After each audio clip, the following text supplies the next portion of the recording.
يا أهلا ومرحبا بكم في وصفة جديدة اليوم. وصفة أو طريقة تحضير السلطة المشوية. هذه السلطة تعتبر من أشهر أنواع السلطات اللي تمشي مع المشاوي، أكتر حاجة تمشي مع النواشف مع المقبلات وتمشي حتى للتغميس. حلوة هلبة ولذيذة وننصحكم أنكم تجربوها. بالنسبة لوصفتنا أو لمكونات وصفتنا اليوم، أول حاجة نستحقوا لي حبة واحدة من البتنجان. الأفضل إنه هو يكون حبة كبيرة زي ما تشوفوا في الفيديو.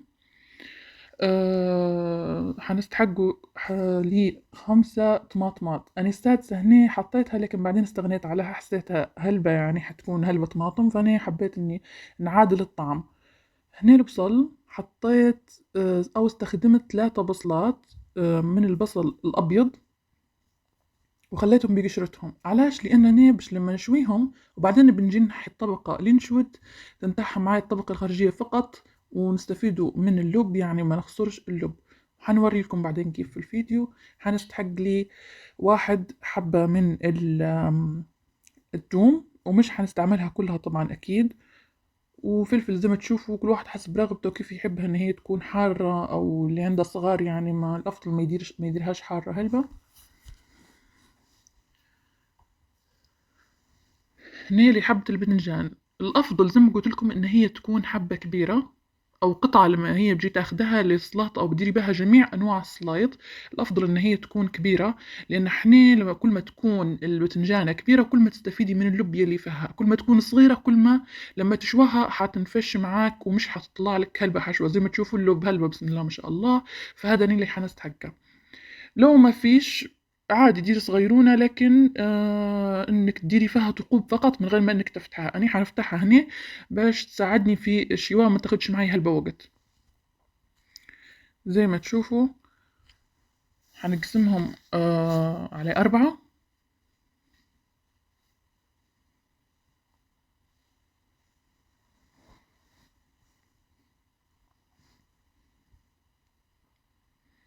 بالنسبة للتومة هنا حنلفها بقطعة من سلفر الألمونيوم حتى انه هو يساعد على انه هو الحرارة تتوزع في كل التوم ويطيب مع بعضه. بالنسبة للفلفل هنا زي ما قلت لكم كل واحد وحسب رغبته كيف انه هو يحبها حارة او مش حارة. حنطقب كل الفلفلات اللي عندي.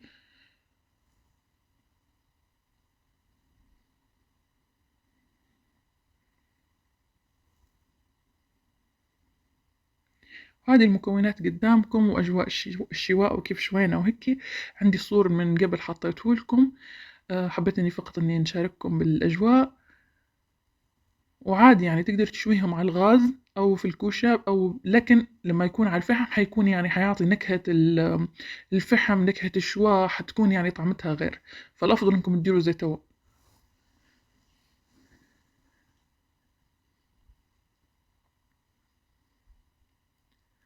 هذه كل المكونات قدامي. انا هنا زي ما قلت لكم اول حاجة بديت فيها البصل. شوفوا كيف نقشر فيه. انا اللي نقشر فيه هو الطبقة الخارجية فقط من غير ما نمس اللب او حشوة البصلة نفسها. لان تخيلوا انتوا لو ما قشرتوش يعني حتنحوا بعد. لو انتوا قشرتوا عفوا، لو انتوا قشرتوه بعدين جيتوا يعني شويتوها على الفحم حتكونوا حرقتوا اللب نفسه. وبعدين لما تبوا تجوا تنحوه حتنحوا كمية كبيرة، يعني البصلة مش حيفضل فيها شيء، لكن هيك حتنحرق الطبقة اللي احنا اوريدي اصلا من بوهاج. وحنستفيدوا من باقي البصلة. هني الطماطم ينتحى معك بكل سهولة. أنا هني حندير معاكم قطعة قطعة من كل شيء باش انكم تشوفوا. أهم حاجة انكم تقشروه ما تخلوش فيه أي شيء أسود باش السلطة تطلع معاكم لونها متوازن. بالنسبة للفلفل هنا زي ما قلت لكم كل واحد وحسب رغبته بالنسبة للكمية وبالنسبة للزريعة. في اللي ما يحبش ينحاها وفي اللي ينحي فيها بحكم ان هي يعني لو خليتها حطات حرورية اكتر. هنا نفس الفكرة للبتنجان، يتقشر معي بكل سهولة. وكل ما زي ما قلت لكم كل ما كانت الحبة كبيرة كل ما ان انتوا حصلتوا على كمية اكبر من البتنجان.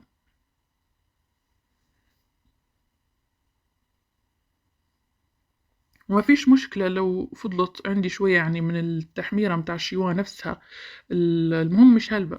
لو كان شوية عادي إن هي حتعطيني نكهة الشوا يعني أكتر فعادي مش مشكلة.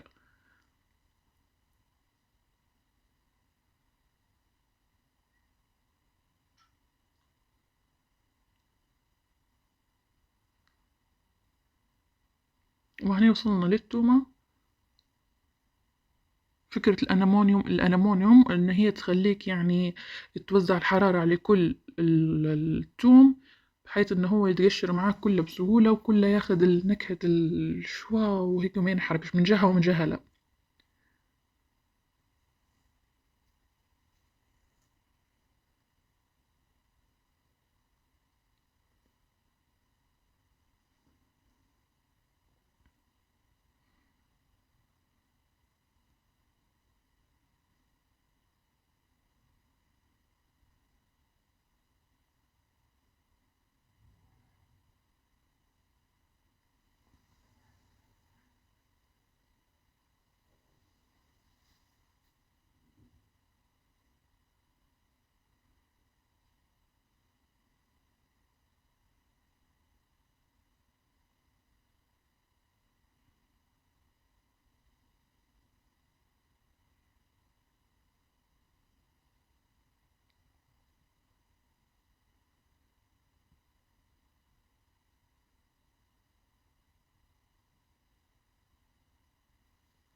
هنا جبت صحن تاني يكون واسع شوية باش نحط فيه كل الكمية اللي بنرحاها في ست البيت.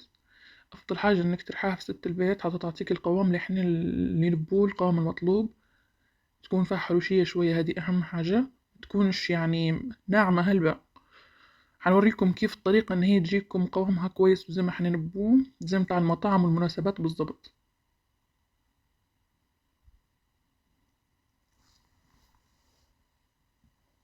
هنا لما تبي تجي تحطي فيه ست البيت، في نقطة بنتكلم عليها، إن الأفضل لو إنكم انتوا يعني بالنسبة للطماطم والبصل وكل شيء تقطعوه قطع صغيرة، يعني حتى يسهل على ست البيت إن هي ترحيهولكم، متقعدوش تروحوا هلبة بحكم بحيث إنه يعني جهة تكون مرحية هلبة بشكل إن هي قريبة تولي مية، وجهة تكون لأ. وهذه طريقة الرحي، شوية ونرخي شوية ونرخي. واهم حاجه زي ما قلت لكم ان انتوا تنوعوا، لما بتحطوا ما تحطوش مثلا طماطم بس فلفل بس، لا تنوعوا، تحطوا طماطم فلفل بتنجان وهيك،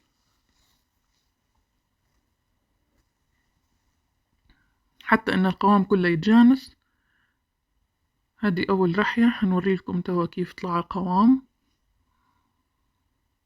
هذا القوام المطلوب اللي احنا نبوه، يكون فيه حروشيه، ما يكونش ناعم هلبة وما يكونش خشن هلبة.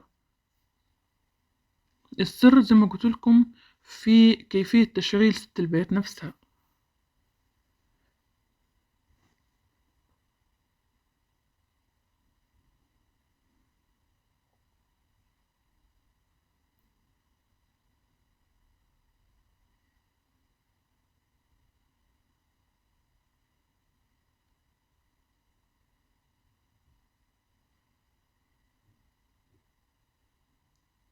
هذه الكمية الثانية رحيتها، حبيت نوريكم القوام كيف جاء. طبعا هذه الجزئية ما حبيتش اني نحذفها لانها مهمة. زي ما تشوفوا قعد لي قطعة خشنة من البصل هنا، ما انا لما شفتها ما عودتش رحيت مرة ثانية، لا انا نحيتهم على جنب، وحنرحيهم على الدفعة اللي بعدها. واهم حاجة انك ترحي بشوية بشوية، مش كلها مع بعض. الجزئية هذيك اللي نحيتها قدامكم الافضل انكم انتوا تروحوها مع الجزئية اللي بعدها او الكمية اللي بعدها، ما تزيدوش تروحوا باش ان هي ما توليلكمش مية. هنا نوري لكم في القوام كيف يكون زي ما تشوفوا.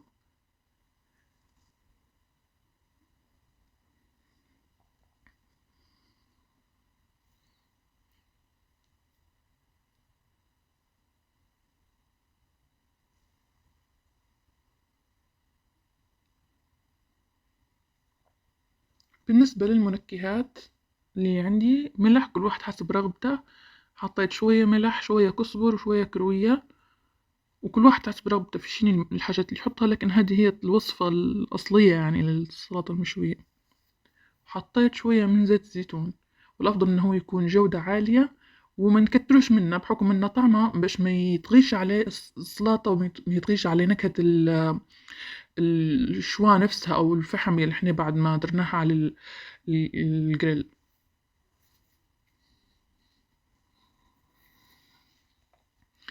وتقدري تخزنها في الفريز تقعد معاك عادي.